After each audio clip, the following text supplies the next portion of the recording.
because this is our optical fiber. No matter how you shake it, it's no problem. And here is our scan station part. Remove the cover. Here is a glue. And plug the fiber into the ground station.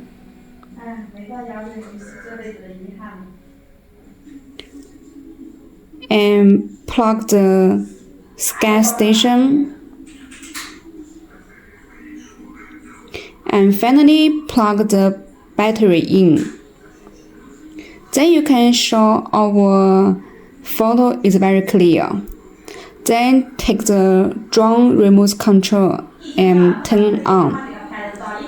You can see even in flight, the photo and signal is very stable.